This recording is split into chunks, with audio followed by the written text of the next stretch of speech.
It's been a good weekend for Holden fans this week at the Castrol Edge Townsville 400, at least in the Utes anyway, because with the Utes, we've been seeing some general domination out there at the front of the grid. It's going to be Adam Marjoram alongside David Cedars. Cedars, winner of race 2.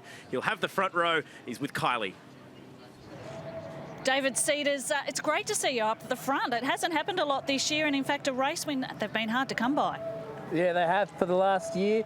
So it's good to be back up the front and get a race win, and finally get that race win at Townsville as well, and a reverse grid race as well.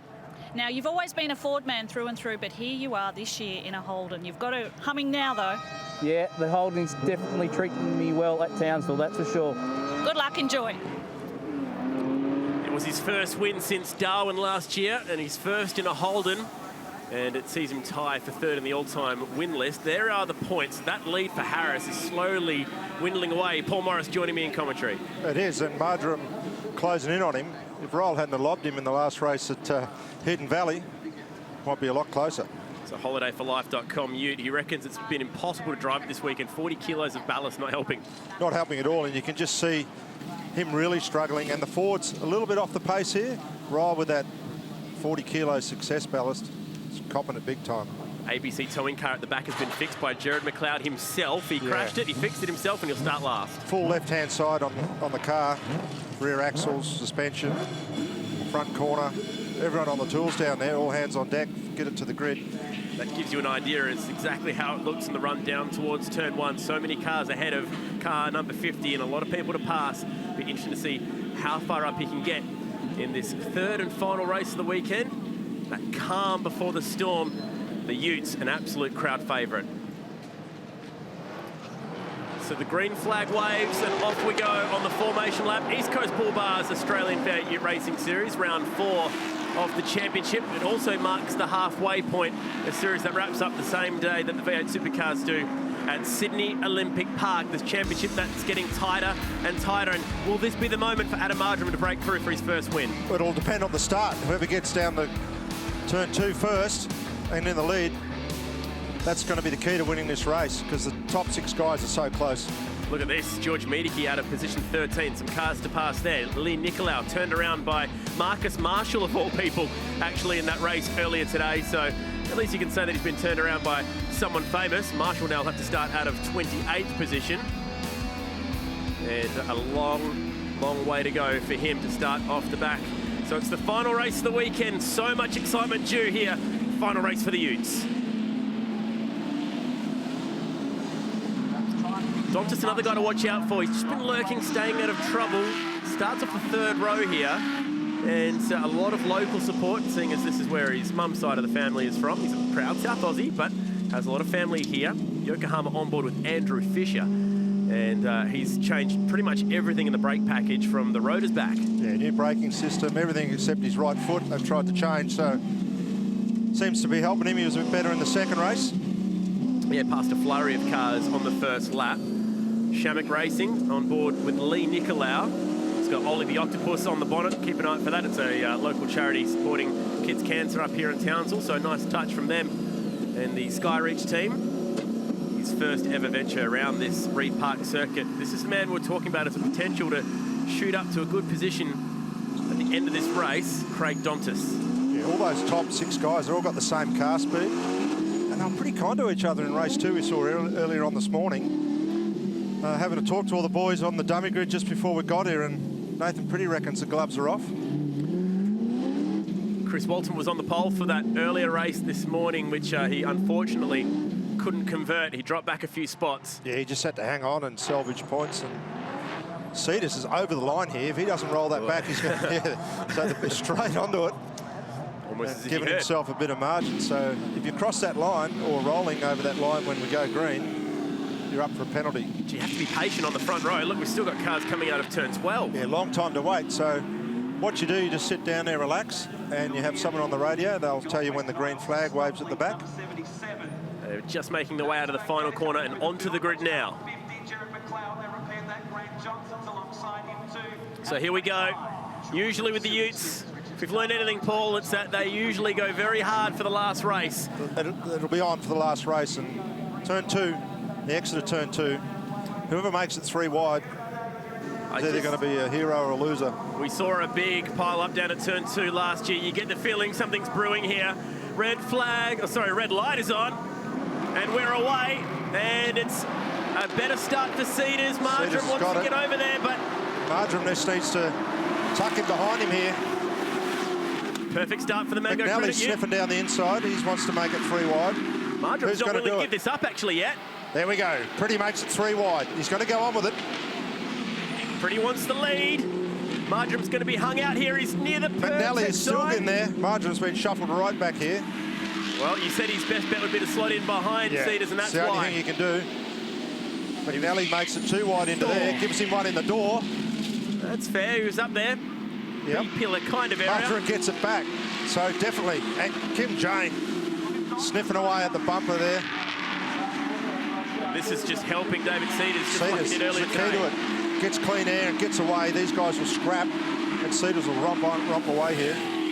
Oh, big move. Gray up the inside of Dontis. Can't get it done. Does a bit of lawn mowing. Ryle gets in there. Has to go over the curbs, and Gray prevails. And this is going to bank everyone up here. Look at Mediki coming. Mediki was up the inside of Mason Barbera. Dangerous part of the racetrack to go side by side, and they managed to get through there. McNally goes defensive. Yeah, and McNally, 2 West Aussies down at turn 11. And they all managed to get through that part of the racetrack. Look at McLeod fighting his way back through. And also Marcus Marshall. Still 2 wide here. Marjoram's going to have the line. He's got to use him up here and made him over the curb. That's the only thing you can do. That's what you've got to do. Oh, how's the contact between Harris and Gray? That's the fight for the first forward, and Harris is using the bumper and then some to pick off some spots. He reckons that car is impossible to drive at the moment. So he's going to be forceful for the rest of this race. Oh, here we go. Here comes Dontis. Is he going to... No, so Kim James capitalised that. All this scrapping, Kim's capitalised. Experience there. Look, this is the battle for the Fords. It's almost as if there's 2 races going on here. Yeah, it definitely is. The Fords are just... They're like they're towing a caravan. It's just... They just don't have the pace. Andrew Fisher's in the pits, and his problems continue. It's been a season that's just been dogged with dramas. Mediki's out near the fence, side-by-side action back there. It's a real shame for Fisher. His best round result of 11th is just not indicative of his talent or speed. Bad luck in 2015 is the story for him. I like the way Marjoram just got up on the wheel and just shoved Nathan Pretty over the curb on the exit to the run onto the straight. Just not giving him any room. And it's what you have to do when it comes down to the last race. Time the man up and get on with it. And he's looking, sniffing around the back of McNally now. But it's a Cedars Racing 1-2 because McNally is teammates with David Cedars as Danny Bazadzik picks off the Skyreach Commodore, and he'll lose another one in the process. Talking about Liam Nicolau. Here they go to end the second lap. It's looking good for Cedars. He has a rear gunner here. He's gone. In McNally. Marjoram just turned the fastest lap of the race, but track position is his issue here in 3rd. As it stands, McNally would win the round by 1 solitary point. Play action here between 68 and 67. A couple of Fords. That's sporting. They're just slowing each other up here, so they're racing, and the other guys are just clearing out. How about turn 3? Oh, he's nothing left me much. That's a bit more like it. I love the way the wall jumps out of the exit of turn 3. You have a real desperate lunge across the racetrack to make sure you avoid it. Gray has a real train building here behind him. So we've got a Ford pack. We've got a Holden pack. Walton finds 2nd. Oh, over the curbs. It's noisy. He's loose. And that'll ruin his exit. Maybe give Harris a sniff. Yeah, Ryle won't be able to do anything with this weight. You just see the back of the car twitching and moving around, carrying that weight for all qualifying, all practice on just 4 tyres. Really hurting him here in the last race. He'll be happy to just bring home another top 10. Let's look at the starts. We've seen so many jump starts, and that was very close for Ryle Harris. Oh, he just got a flyer. I reckon he's right. That was Wing Cup at Bathurst last year all over again. He went so well that it looked like he jumped the start, but in reality, it was just perfect timing. Hard for us to tell without knowing, obviously, where the red lights are in that situation. Yeah, and this is where Marjoram had to make the choice. Does he try and go around the outside and hang on, or tuck him behind Cedars? Man, Walton getting absolutely blown by there. This is Medicki and Mason Barbera. Mediki's trying to squeeze him over. Oh, yep. Barbera, 17 years of age, not having any of that. Holding his own. Here come the Fords.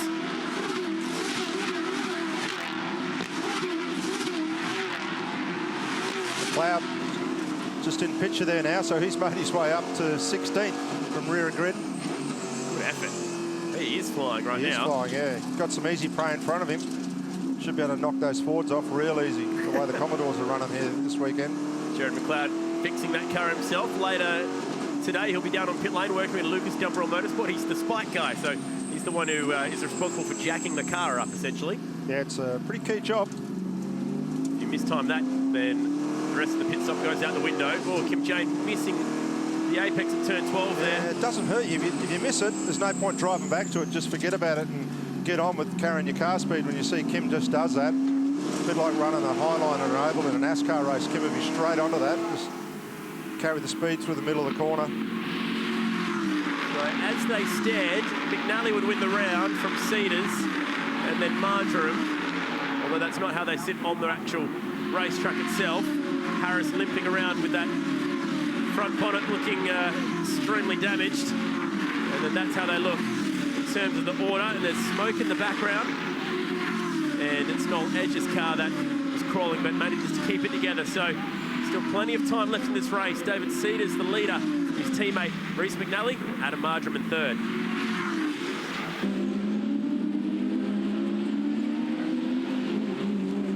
Further back, and these are two guys that have had their hands full throughout the weekend, Richard Mork and Bruce Oakland, and this poor bloke, Andrew Fisher. Yeah, he's been in the pit and back out again. He's just having no luck. He's having a bit of a lonely race back there right now. Yeah, nothing going on. Bit of understeer there too. 8th position, riding on board with Lee Nicolau. Second gear. Can use the curbs aggressively through this part of the track to find extra speed. And, oh! It's McNally. McNally. He's hit the wall. Well, what's happened? He's been so aggressive over the curbs all weekend. He might have finally paid the price and damaged the car.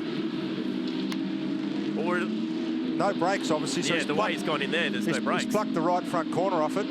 Obviously broken a brake line, giving him a long pedal. He was on for an event win by 1 point. This will push Marjoram up to second and Medicki with issues. Issues as well. Now, this car went into limp mode yesterday, which is why he had to pull over and essentially press the restart button and get it going again. I wonder if this is a similar issue because he's chosen not to go into the pits there. And he's probably trying to get that thing refired. So what's happened? That's broke before he's got there. Oh, I reckon you're right. I think he's hurt something going over those curbs. Well, it was the thing. He'd been that quick over the curbs all weekend. I spoke to guys like McLeod and Nathan Pretty and said, you guys have got to get behind the wheel over there. And they said, if we do it all day, we're not going to have anything left. We're going to break the car. So there it is. Oh. That's finally broken on him. His aggressiveness. Gee, he was lucky not to go in there. Yeah, that should have been in the warning signs. But I guess you really don't know until you need to turn right again. You don't. You load that side of the car and no one's home. It's the worst feeling in the world. Watch Kim Jane come through here. Oh. Kim didn't have a lift. He saw that coming. His experience, though, and it definitely paid off to be able to get through. We're still green at the moment. And Medicki has got that thing fired up. Oh, safety car. Oh, safety car does come out now, and that will help out Adam Marjoram to close the gap to Cedars. Cedars has lost his rear gunner, and McNally is out of the race. And there is his Commodore stuck in the tyres, and that is why we have the Lexus safety car out on the track at the moment. McNally was second in the race, but now he is in the fence. Yeah, so he's in the runoff area, and why they're removing his car is because if anyone else ends up down there, it's going to be the world's biggest shunt. So they'll pluck that car out of there, clean up the runoff area, and let's get back to racing as quickly as we can. This is enough to bring out the Lexus safety car. It's a disappointing way to end what has been a great weekend for the man who had a birthday yesterday, took pole and a race win, and was on to step on top of the podium here. And unfortunately, it's all come crashing down. And at the moment, that is definitely enough to see him booted off the see him munt the curb. And you reckon that's potentially broken a shock, maybe? Yeah, he's been fast through this section of the racetrack all weekend and making time on everyone else. And it was noted by a couple of the other guys, man, we don't want to do that to our cars all day here. We're going to break them. That's exactly what ended up happening. And when he got to the fast turn 10, he had nothing there. The car simply wouldn't turn right. And that gave a bit of a surprise to a few of the punters standing very close to that part of the track. It's a cool spot to watch from. Got their money's worth then. Yeah, that's plucked the corner off, and now he's got no brakes. Here it is again, we'll see it. So just pay close attention to the red and white Stratco Ute. Watch the way that the car attacks the curb. It's where it lands on the other side of the curb. So the first part, then when he landed left front, broke the strut, I'd say. And this was actually quite large as well. There no brakes, so this is an awful feeling. Lucky those tyres are there, he'd be on his way back to Melbourne. So safety car pace in the field. He's smiling now. He's seeing the philosophical side to it. Gutted start, but what can you do now? Having to talk to the marshals. It's cost him a trophy. It has, but he'll come and get another one for sure. He's got plenty of racing left in his career. Young guy, top of his game. So Cedars will be the race leader here. Safety car. If we can get going with 3 to go, it's going to be good. I want to see McLeod get in there and force his way up. He should be able to get Kovacs, Wilson, Beachy. He should be able to drive up to the back of Harrison Hansford, which would be interesting. And then Marjoram, this is his chance. This is his chance to get Cedars. This will be the moment for Adam Marjoram. He's never won a race in the series. Here they come. They're almost racing back to. They are racing back. You know why? They want to get it. They want to go back to racing quickly. So they're trying to catch the safety car as quick as they can. Get the field reformed, and get on with some racing. The boys want to race. They don't want to finish under yellow. So we've still got the tow truck down in this part of the racetrack. Yeah, that'll be gone by the next time by. So if they hustle, we'll get a green next time by. We'll give us 3 to run. You've got to appreciate the speed at which the officials get these cars moved. It's hard because there's no real access to the circuit, like normal circuits being concrete all the way around. So they've got trucks stationed in certain parts of the racetrack, so they'll just scramble the tilt tray. The guys are really experienced at picking them up. They're race car specialists. What a nervous moment this must be for Cedars now. He needs to just concentrate. Yeah, he's going to control the restart. Marjoram's just going to have to, if he wants a shot at it, he's going to have to just lob it in there and let Cedars make his own arrangements. And if he doesn't do that to Cedars, I guarantee you, Nathan Pretty will do it to Marjoram. So you've got to have a go here. So the Lexus safety car is out. And when we get back to racing, we're no doubt going to be seeing a fairly close finish, but we just need to get all of the cars up onto the end of this train. Let's take you back to Darwin. I wonder if we'll see a finish as close as the final race at the last round. Remember this one, it was Jared McLeod leading. Watch the move from Pither. He's last corner. It on in there. This was the best thing about it. They gave each other room. It was really good driving by Pither. It's the gear change. He just managed to get it, and he knew it. He's punching. He's kicking it home. He knows he's just going to pull up alongside him.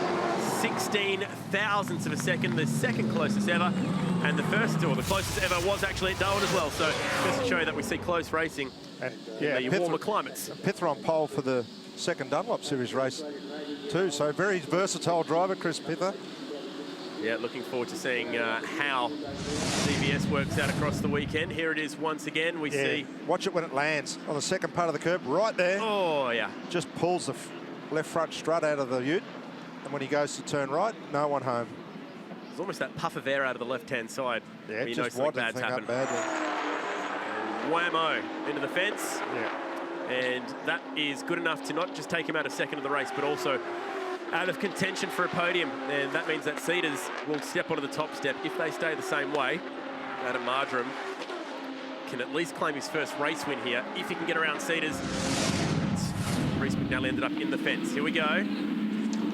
It's the safety car pulled in. Yes, we're going to go green this lap. So Cedars can go wherever he wants now. The green flags are out. He'll probably just tromp it at the apex here and clear off. Nathan Pretty will be the aggressor in third as well.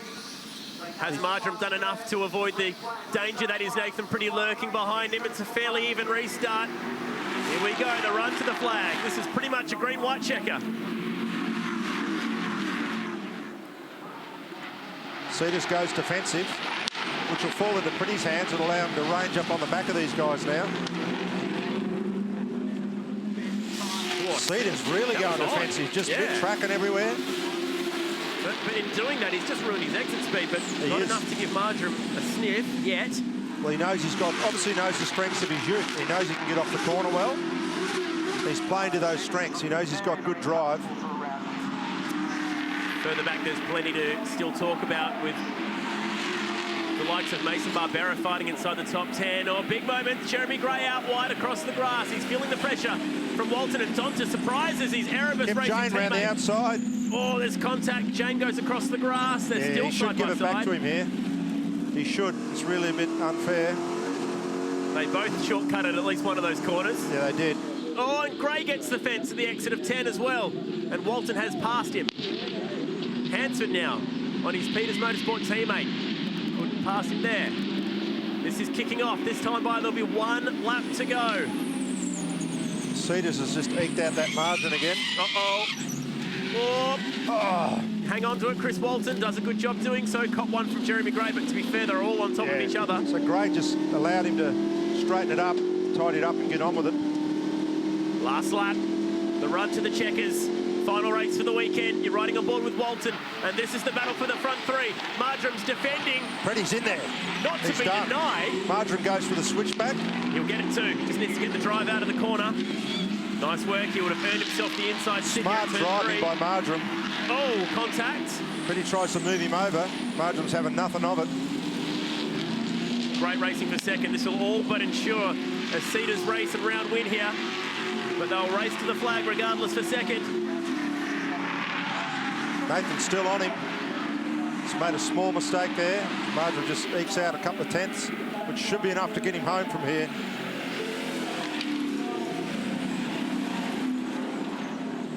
There's 2 more corners in which Pretty can do this, but he's going to have to be very committed. What's this hairpin coming? He's done close enough. I just don't think he's close enough. And in the background, Walton's on an absolute charge. He's finally found some speed in the end of the weekend. And he's up the inside of Kim Jane. Oh, Jane knows he's there, gives him room. He'll hang Jane tough. will just run the high line here and knows he'll have the line for the next corner. But this man has weathered the storm. He weathered the pressure of the safety car. He lost his wingman to McNally, but it didn't matter because he'll be first to the flag once again. Oh, it's going on the background between Marjoram Pretty. Contact, but Marjoram will just hang on for second. And I wonder if there'll be anything after the flag there. Walton beats Jane, which is cool. And will there be any scores to settle between Marjoram and Pretty after the checkered flag? No, I don't think so. The guys know that the rules of engagement on the last lap are don't count. Whatever you want. That was exciting. Cedars wins 2 races this week, and it moves him to 3rd in the all-time list ahead of Damien White. He also sits 3rd in the all-time round wins list. A successful week in his first round win in a Holden. Holden's definitely getting the domination. Walton quickest of the Fords. And Marjoram has closed that points gap once again, wrapping up what has been an incredibly exciting weekend for the V8 Utes. If you're a motoring enthusiast, why not join the Shannon's Club? It's an online club where you can create your own virtual garage with pictures, descriptions and specs of your special cars and bikes, as well as restoration projects and past vehicles. Access car clubs across Australia, join forum discussions or create a topic or see a listing of motoring events around Australia. Plus, you can watch episodes of Shannon's very own Club TV along with other motoring videos. So join in with 50,000 members on the Shannon's Club today. Visit shannons.com.au/club for full details.